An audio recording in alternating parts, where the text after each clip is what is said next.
Despite recent wins over the Bucks and Celtics, not much has gone right for the Chicago Bulls so far this season. The Bulls aren't one of the league's worst teams, but their fate might actually be worse than that of the season's biggest losers. For as much as we clown aimless, drama-inducing teams like the Lakers and Nets, it's the Bulls who appear on track to be the NBA's most depressing team.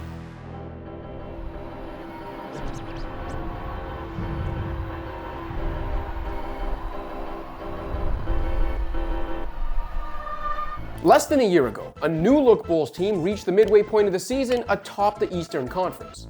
Then injuries to Lonzo Ball and Alex Caruso tanked Chicago's defense and its 2022 hopes. The Bulls slid all the way to 6th before bowing out in the first round of the playoffs. That slide has carried over into this season, with the Bulls losing 10 of their first 18 games.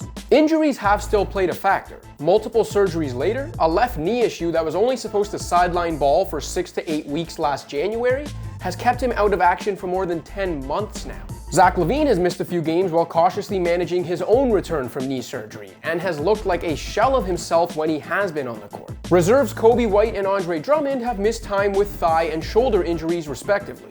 Still, it's no excuse for the team's wretched start. Plenty of teams have dealt with more injury issues than Chicago early in the season while managing better records. And the Bulls have been awful even with their best players on the court. Through 18 games, the Bulls were outscored by 7.3 points per 100 possessions in the 278 minutes that all three of LaVine, DeMar DeRozan, and Nikola Vucevic shared the court. That ranked 66th among the 75 most commonly used trios so far this season.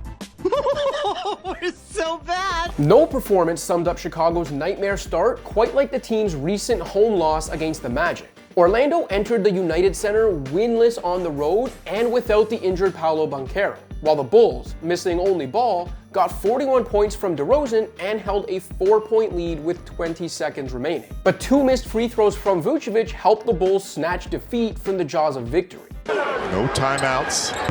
He missed them both. Rebound Okeke. Suggs. Cross court. Jalen for 3. He drills it. That loss to the Magic exemplified why Chicago's disappointing start has been so devastating for Bulls fans, as Franz Wagner and Wendell Carter Jr. combined for 41 points, 13 assists, and 11 rebounds on 56% shooting for Orlando. Wagner, an all-rookie team selection last season, who looks like a bona fide star in the making, was drafted 8th overall in 2021 with a pick the Bulls sent to Orlando as part of their trade for Vucevic. Also included in that outgoing package to Orlando, Wendell Carter Jr., and a top 4 protected first rounder in 2023.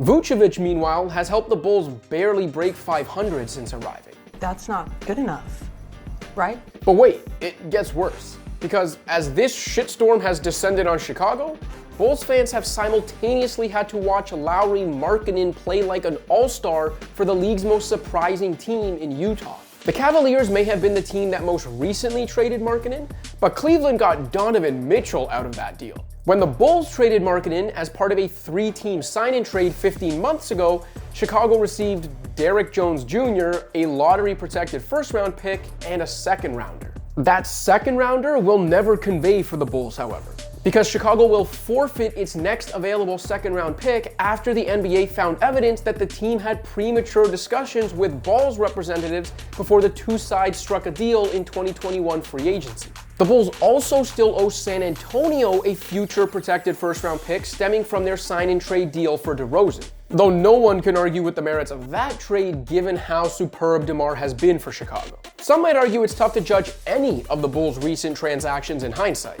given that the team was at least trying to build a winner and that Chicago needed to convince LaVine it would do just that to keep the star guard in the Windy City. LaVine's now locked up through at least 2026, while the Bulls could have significant cap space as soon as 2024. But this is a results-driven business, and when you look at what the Bulls have already given up, the picks they still owe, and their mediocre performance on the court since the roster makeover began, can you really say Chicago is better off right now than they would have been had they just stuck with a youth movement around LaVine? That would have been way better. Chicago mortgaged a significant chunk of its future to assemble possibly the least threatening Big Three in NBA history. They sold the farm to construct a core that is unlikely to win even a single playoff series together. and are left to helplessly watch as the pieces of that potential future now begin to blossom elsewhere. With LaVine already committed long-term, everything should be on the table for the Bulls. Vooch is a 32-year-old big man playing on an expiring contract. DeRozan remains an all-NBA caliber offensive force, but the Bulls aren't building a legitimate contender over the next year and a half while he remains under contract. Unless there's some pie-in-the-sky path to turning Vucevic, some young pieces, and more future picks into Anthony Davis in the event the cellar-dwelling Lakers put AD on the market, the Bulls should really be investigating what kind of future-minded returns DeRozan and Vucevic could deliver on the trade market. It should now be about looking to add more future upside around LaVine and youngsters like Ayo Dosunmu, Patrick Williams, Javonte Green, Dalen Terry, and Kobe White. If not, things will only continue to get sadder for the NBA's most depressing team. Thanks for watching. If you liked this video and want to see more content like this, be sure to hit that subscribe button.